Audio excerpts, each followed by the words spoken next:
Welcome to Voices of Care, real stories to inspire, uplift, and unite caregivers with hosts Maggie Linton and Carl Powell. Enjoy the conversation. Right. Welcome to Voices of Care. My name is Carl Powell, and today I'm on my own. Maggie couldn't be with us today, but I was so excited to do our interview today that I said, it's okay. I'm going to go ahead and I'm going to do it myself. I'm here today with Norma Loeb. She is the founder and executive director of the Lewy Body Dementia Resource Center. Tell me a little bit about you. Paul, thank you so much for having me on here. It's such a pleasure to be with you. I founded the Lewy Body Dementia Resource Center. It's now 10 years ago because my mom had the disease and we were very close. And 25 years ago, she told me she was having trouble doing her checkbook. And that's how this Uh, all started. uh, So I can elaborate on that a lot if you would like. Go ahead. We're having a conversation. Go ahead. Tell me what you want to tell me. Okay. Um, so basically, without going into so many details, she was misdiagnosed with Alzheimer's, then misdiagnosed 2 years later with Parkinson's, and it took 3.5 years to get the correct diagnosis, which unfortunately is not rare with Lewy body. And I really would like people to know the most important thing for me, sorry, the most important thing I'd like people to know is that Lewy body dementia is not rare. It's the second Mm. most common form of dementia after Alzheimer's disease, but people never heard of it, and so they assume it's rare, but it isn't. And there are Can you many please different symptoms. can you please explain to our listeners and viewers what it is? Because when I very first started my dementia journey, I had no idea, had never heard of it, and it was new language to me. Absolutely. So generally, if someone has dementia and Alzheimer's, it's problems with memory, generally speaking. People who have Lewy body dementia will have memory issues later on, but at the beginning, it's trouble, as I said about the checkbook, trouble with multitasking and problem solving, particularly with numbers, especially. In addition to those cognitive problems, there is usually most people have Parkinson's symptoms. And it doesn't Mm. necessarily mean a tremor, as many Mm. people think. It is rigidity in the arms and legs and that slow movement when you see people shuffling when they walk. That's a typical Parkinson's look.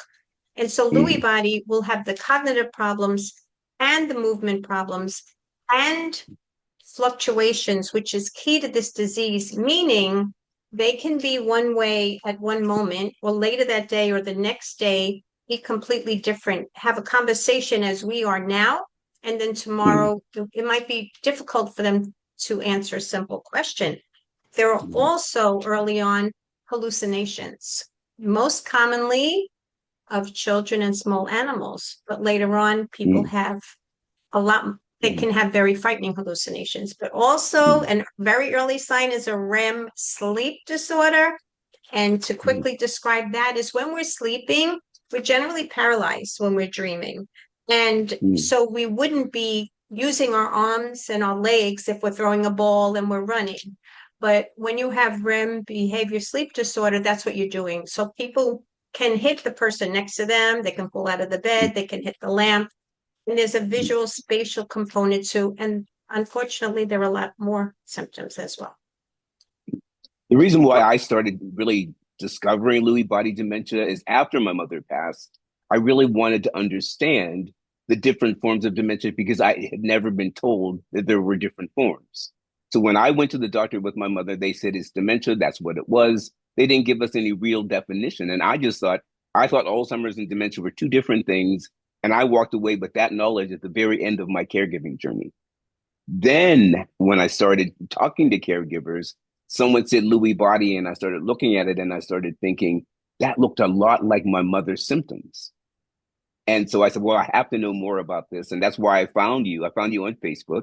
And I said, hey, look, I really want to know more about it for my own personal healing. And I'm just going to tell you this from my heart and from my spirit. I have healed so much in the last week since we spoke.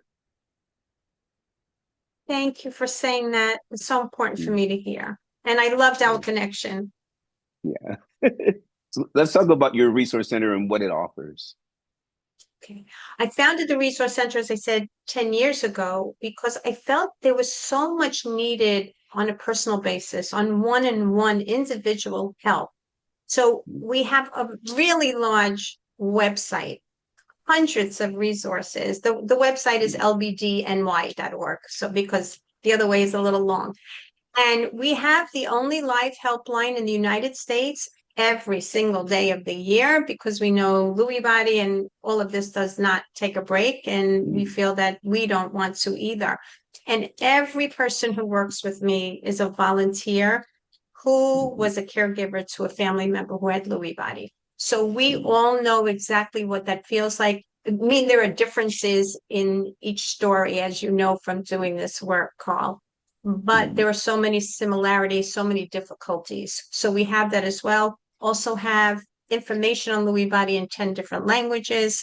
And one of the other most important things is that we have support groups nationally, and we even have one internationally now for caregivers, but also for people who have Lewy body. And interestingly, in those groups, particularly in the Lewy body crew group, for people who have Lewy body, they've never met another person with Lewy body until they're in the group.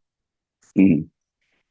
Well, we can't go any further without talking about the movie, because I watched your movie last night and it just opened up like 300 different doors for me. The movie is called Facing the Wind. And I tell you, when I watched the stories, it's so much like my book. It was exactly what I wanted to accomplish with my book, because I wanted people to understand the challenges of caregivers and to understand that you are a caregiver sometimes when you don't even know it.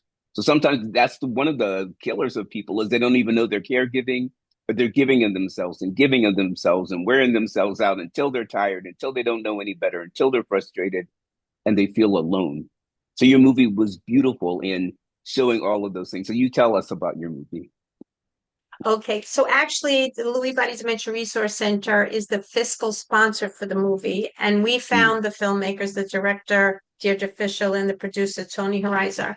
And I think also that they did a beautiful job at depicting it. And we knew Linda, who's one of the women in the film, she had reached out to me, and so we knew them. And actually, Deirdre took it from there and produced a beautiful film. Intention for doing this was to bring attention, and much more widely, because of the fact that most people never heard of Lewy body. And what's crucial, and I didn't say that before about the symptoms, is it's really important to be diagnosed correctly, because people with Lewy body are extremely sensitive to medications, and the wrong ones can make them worse, particularly if they're having if they're aggressive, if they're having bad hallucinations. So my whole mission in creating the Lewy Body Resource Center is to bring awareness to this disease so people don't feel alone, just like you said, Carl, and for people to see, most of all, I think the film shows how difficult it is, the caregiving part of it. In addition to bringing attention to Lewy body, it's all about the caregiving aspect and how important a community is to help with what you're going through every day, which is like, I know what you have created as well. I saw myself in so many of the caregivers, and it was so interesting that I saw a little bit of myself in one and a little bit of myself in the other. And I was able to pick and choose which one really worked for me as far as what I needed to heal. And my husband looked at me at the end of this and he said, I don't know why you picked such a sad topic to decide that that's what you want to make your life about. And I said, I didn't pick the topic picked me.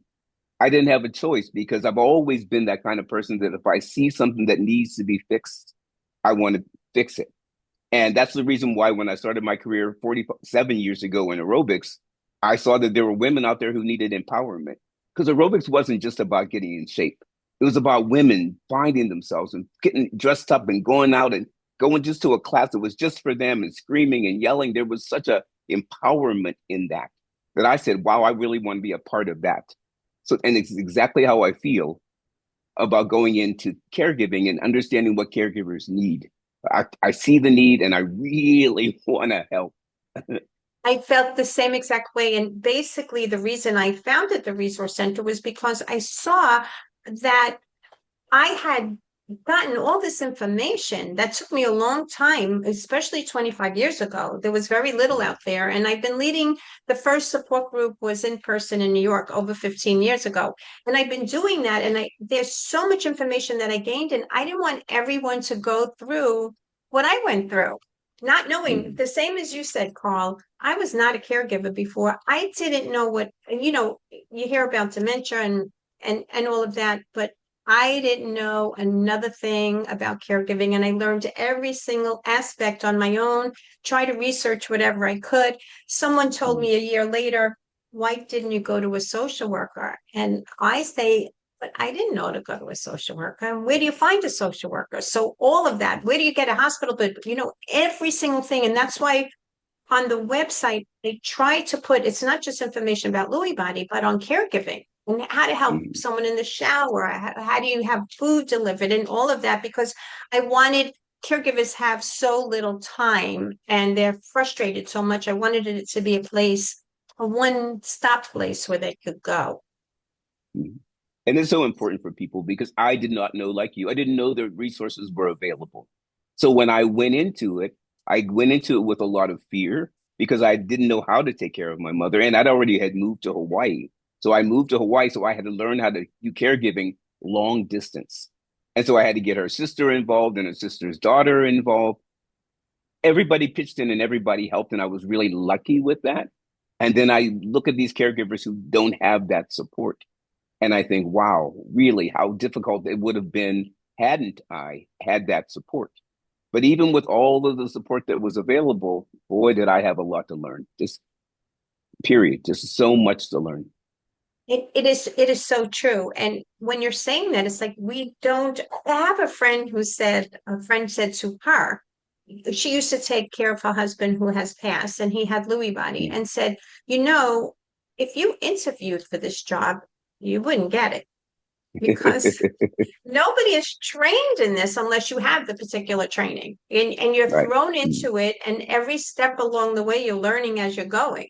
And yeah, I learned every step of the way. And I want to really give a shout out to my beautiful friends, Audrey and Donna, and all the other CNAs and HHAs, I'm sorry, who do this work and help, because I could never have done it myself. And I learned so much from them. And you find that when you find your call, people come to help. And that's what I'm learning more and more and more is I say, I've never had so many yeses in my life when it comes to doing something. I contacted you and I said, do you want to be on the podcast? You said, yes. That's happened in a lot of instances where I just go to someone's page and I love what they're representing and I love the information that they're providing. And I think, oh, what a great resource. And so many yeses happen. But I think if you're in this, you have to be in it for the right reason, because otherwise there is no reason. Carl, I have to tell you that I so totally agree with you, because I've done other projects with other organizations, and they don't always work, but there's so much synchronicity and connection since I started the Resource Center. In the same way that you just said, it's a yes, because it's work that it comes from above. And we're there, giving love. And when I first started the Resource Center, we have a tagline that's bringing awareness, supporting with love. And a few people said, well, why are you using the word love? You might want to say support. You might want to say with care. And I said, no, I want to use the word love. It's really important in what we're doing, and people need that and feel that. And it's like, that's why we do what we do. I'm going to keep referencing the film because I'm still actually unpacking so much that I saw in the film. I woke up this morning still unpacking some things. The black man in the film, he really hit me hard because he was 2 years older than I am. And it was like, you go on and you keep thinking, no, this is in the future. This can happen to other people. You don't expect a woman who ended up becoming the widow. She 60 years old when she started this journey. And we just don't know. And she got, the Black woman, she got what I got, these that just never go away, because that worry, I call them beauty marks now because I know what I had to do to get them.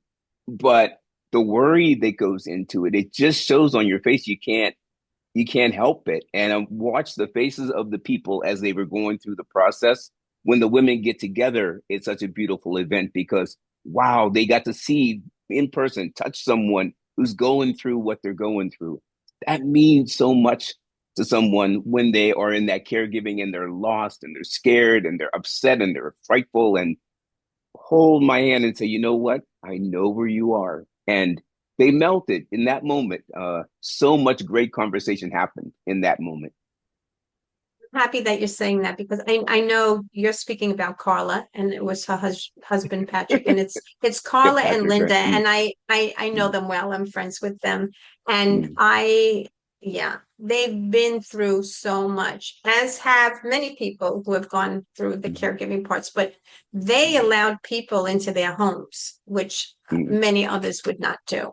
They're mm, showing you every aspect of what's happening and mm, the feelings that they're going through, and that's why it's so touching. But I also think it shows the difficulties. It doesn't show them all, and it's only showing three different families, actually. mm, Curry is in it as well, who's another mm, wonderful man. And mm. but it's not easy to be so vulnerable, and they were. And it also Yeah. showed how much the support means, because it would be really hard for them to go on without that support. Mm. And the road trip, when the man was going on the road trip, so many important things happened in the education of how to be a caregiver in the moment. Recognizing that he wasn't there, and saying that this is what we need to do, because a lot of people wouldn't have had that foresight to say, this is all we can do right now, and we've got to change what we're doing because this isn't going to work. Beautiful, beautiful. I sat there and I know I'm going to watch it over and over again, and those characters are going to become my friends too, because Well, I'm there's so so glad. much information. Yeah, just really. I'm really glad to hear that. And just like with all of them, we don't know when something is happening and how long it's going to last. So it's Mhm. just, all of it is really difficult. And I'm so grateful for them to opening up their hearts and their homes to show the film, because my hope is that it'll make a big difference. And so happily, really happy to know that it's going to be on PBS starting in June throughout the country. Beautiful. And so that was a long time coming to that and hoping for it. But right now, we've gotten to that space. It's sad that we're in the place and space where we are as far as caregiving, because I've just been doing a lot of research on what sandwich caregiving is. The people who are in between, the people who have their parents they're taking care of, and the kids that they're trying to take care of while they're taking care of themselves. And this is becoming an epidemic in our country because of healthcare services, because of the healthcare that's available. These people, they have become caregivers in both directions, whether they like it or not. And they need your love. They need support. That's so important. They do. No, and it is coming from both sides, and people are living longer. So there are more Mm, people with all different types of dementia living longer. And again, there's not enough help across the board. And I always mm, feel that there are, particularly with Lewy body, even more so, mm. but for the other diseases as well, there are 1,000 legs to this journey. You can Yeah. start in one spot and go to the next, and family issues and who's helping you and who isn't, and Mm, every aspect of it. What do I do when someone, now they're not walking the same way? And how should I respond when someone is having hallucinations and I'm not sure what to say? And now I'm getting mm, angry. And the support groups really help with that. And I'm sure I mm, haven't gotten to read your book yet, but I can't wait to mm, do so, on how to help in those situations, which is why it's important for us to be there for others, because we went through it. mm. I made my own mistakes on, Yeah. I can give you an example. My mom at this point needed a cane, and she had hardwood floors in her apartment, and she was pointing to them saying, look at all the bugs on the floor because there were the little markings on the hardwood floor. And at the time, and the way my mom and I were, I said, "Ma, there's no bugs on the floor." And in typical New York style, I can hear it. And the right way to do that, to help the whole situation, would be, don't, Mom, don't worry about it. Sit down. I'm going to get the broom. I'm going to get the bugs out. You don't have to worry about it. I'm taking care of it. And in that way, you are agreeing, and she's knowing that you're not saying there's nothing there. And so it Right. validates what she's saying, and you're finding the solution, which would be difficult for her to find. More than that is that she feels safe because she knows someone's Mm. taking care of her. And I think that's one of the most important things. It's very important to learn the language of the disease and learn the language of the person and then separate them. And sometimes you have to realize this is the disease that is doing this. And the minute that I wanted to scream or yell or I can't take this anymore, I had to realize that I'm mad at the disease. I'm not mad at her. Yes. And so I allowed myself to be mad. And before, in the beginning, I always felt like I'm mad at her, and I don't want to be mad at her during this process. And so I didn't give myself the space and grace to be mad. And so I was carrying all of that in, but then that just turned into inner anger, which wasn't a good thing because then I took it out on her eventually instead of I should have been taking it out on the disease. I didn't learn how to talk to her about it. I was talking to the disease and I didn't know the difference between the two. And boom, there was, fireworks. But when I learned, separate, pause, take a breath in between and go, okay, who just said that to me? And then make my memory as long as hers. Instead of carrying, if she said to me, "Oh, you're so stupid," an hour ago, 30 minutes ago, she forgot about that. 4 days, I'm still carrying it. Yes. Yes. Yeah. Yes, absolutely. That was such a great example. And it's really hard to hear those things from someone you love. And as human beings, you're listening, those words, hit us hard. There's one of my board members, also a friend, Mary Lou Falcone, who also wrote a wonderful book. I didn't see it coming. Whose husband had Lewy body also. And at times she said she would go in another room and curse into the pillow and scream to do that because she never wanted him to see her do that or for him to feel, because that's the other part, Carl, that I think many people don't realize. People with dementia almost have a sixth sense. They're unable at times to get the right words out and to comprehend everything you're saying, but the energy they feel is even more enhanced. So if you're frustrated and angry, they're feeling that even more. But if you're kind and patient, which is not always easy, and you can give that love and knowing that this is going to help, it goes a long way, and it kind of makes the situation easier. Yeah. And find someone to talk to because you just have to vent. It's important to vent. Don't think it's a bad thing to vent because that's what kills caregivers is holding on to stress. And that's why caregivers, they have that 30% of caregivers die before the people they take care of because they just don't give themselves the space to say, you know what, I'm stressed out. And it's okay to be stressed out.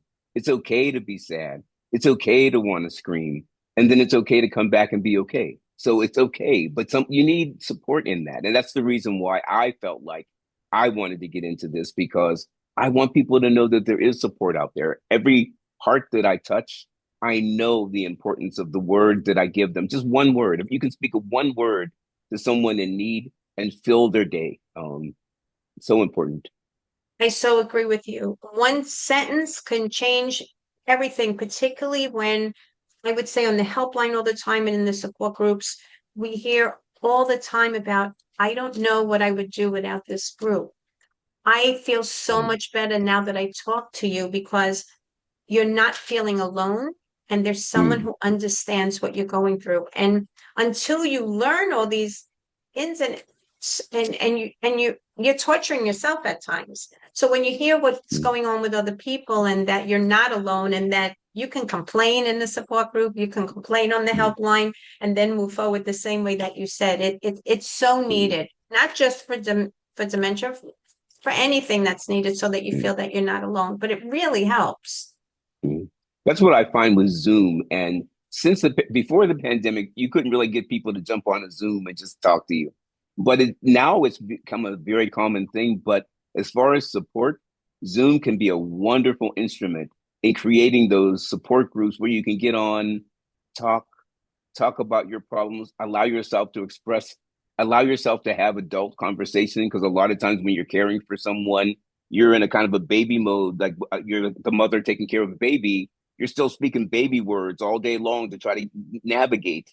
And then just to be around people when I can just have a regular conversation, when I don't have to say, no, stop, please, worry. Don't worry, honey. This is okay.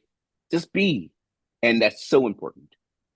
Just be, absolutely. And also, you're reminding me when we do tend to speak to people that way, the same way that safety is so important, that they feel safe. It's also that they need to feel in control.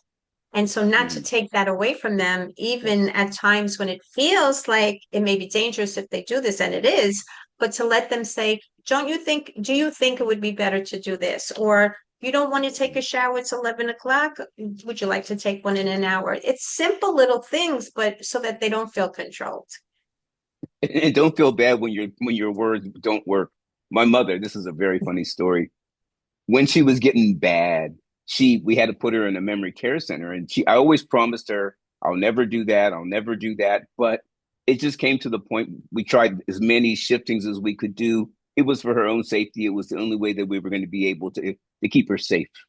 And so I had that whole conversation with her. I'm talking to the disease. Now, you shouldn't be doing that. And we put you in here to be safe. And the disease is like, not even listening to me at all. My mother, meanwhile, is looking over into space. I have the whole conversation with the disease about, you just be here, be happy. And she shakes her head and she says, okay, I'm going to be okay here. The next day, I call her up and she tells me, oh, they had a fire drill here today and everybody ran out of the building. And I thought, I wonder why she told me that, right? The next day they called me. She figured it out. They turned the fire alarm and everyone ran out of the front of the building. She went out, she pulled the fire alarm. Everyone ran out the front and she ran out the back and escaped. Wow. She pulled it herself? No. Oh, and no. Escaped. She was gone. They called me up. We're like, we're so sorry, but your mother got away again. And I'm like, wow. Oh, feisty. Yeah. And I'm thinking after that whole conversation that I had yesterday that I thought I had solved it. So don't feel bad. I felt bad when that didn't work. Now I can laugh at it, but I couldn't laugh at it that day. No, and it's so true what you're saying, because sometimes you just don't know it works. Some things can work really well at times, and other times they don't work at all. The same way when you're redirecting, if someone is stuck on something or having hallucinations and you want to change the topic for them, many times that can work, and other times it's like, no, changing the topic on me. Yeah, and talking to other caregivers gives you a little bit of grace and solutions, because you can talk to one person and say, this is what works. And maybe I hadn't tried that, or maybe I hadn't thought of that. So it's very important to build a community. You don't be isolated. Isolation is the worst thing that you can do for yourself as a caregiver. I always really try to reach out, just like I reached out to you. I think that when you build life communities of like-minded people, you keep yourself vital and alive. And I couldn't wait to talk to you. You know what I mean? Like, those are the things that keep us human, keep us here, keep us grounded. And having a conversation has really, really changed how I feel about things. And I love when that happens. I love it too. And I'm so happy that you reached out to me. I want to say also, the same way you were saying how helpful it is to be in a group for caregivers to hear that. What I hear so many times from caregivers is that family members and friends, in case family members and friends will watch this, is they may say, well, why don't you do this? And did you try this? Meantime, we've tried everything and you have no idea how this person is later in the day. Right. because they just don't know. They're not living it and they're trying to be helpful. So I'm grateful to you, Cole, for everything that you're doing and to bring awareness, particularly to Lewy body, but for all caregivers, because it's crucially needed and so much needs to be done. And now there's a whole other space that you've created. Well, I'm so glad that I got the chance to talk to you today. I'm so glad that I met you online, and I'm so glad that I took the chance to reach out. And I always tell people, don't ever have the fear of reaching out, because a no can't kill you. It just can't. And especially when you need help, I'm just looking for answers right now. And every time I talk to someone and I get another answer, it helps me heal just a little bit more. And we need to learn how to do that in life with all things, not just caregiving, but we need to learn how to find things and means and ways to heal, because we're all hurt. We've all had pain. We all have fears, doubts, worries. And the most important thing that we can do is get close enough to ourselves to say it's okay. Take care of yourself better, breathe better, eat better, walk better, think better, whatever you think is the truth, all of those things. And for caregivers, that's important, because whatever you think is the truth. So if you sit around and you say, I'm the worst caregiver, I'm terrible, I'm not good at this is a terrible day, I always tell people I never say it's going to be a terrible day, because once you say it, it's the truth. It is so true. And I also, caregivers tend to always feel guilty no matter what they do. You could do literally 50 things for the person you're caring for in a day. And if you forget one, you're guilty for the rest of the day. So I always want to remind people the same way I did for myself. It's, not to be hard on yourself. You are doing absolutely the best that you can, and you're doing a great job. It's not always easy, but just the fact that you took it on and that you're able to do this is a huge thing. Okay, so for our viewers and our listeners, where can people get in contact with you? Okay, so it's the Lewy Body Dementia Resource Center, and the short link is lbdny.org. And the phone number for the helpline available every day from 8 a.m. to 8 p.m. Eastern is 516-218-2026 or 833-LBD line. If anyone wants to reach out to me personally, I'm happy to answer all emails, and it's norma@lbdny.org. Well, I'm so glad that you answered my email, because I know that now we are friends for life. And that's a beautiful thing about when we learn together and grow together, we stay together. So thank you so much for joining me. Thank you for opening up your heart and your home and your spirit and your knowledge to all of us. And thank you so much just for being here today. Thank you again, Carl, so much for having me. Okay, aloha. Aloha. Norma Loeb is the founder and executive director of the Lewy Body Dementia Resource Center, a nonprofit dedicated to supporting individuals and families affected by Lewy body dementia.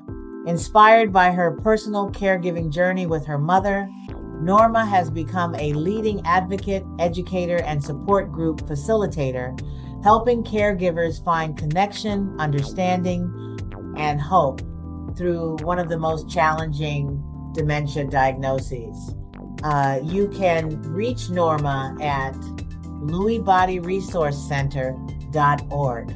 Email norma@lbdny.org or call the helpline 516-218-2026 or 833 LBDLINE.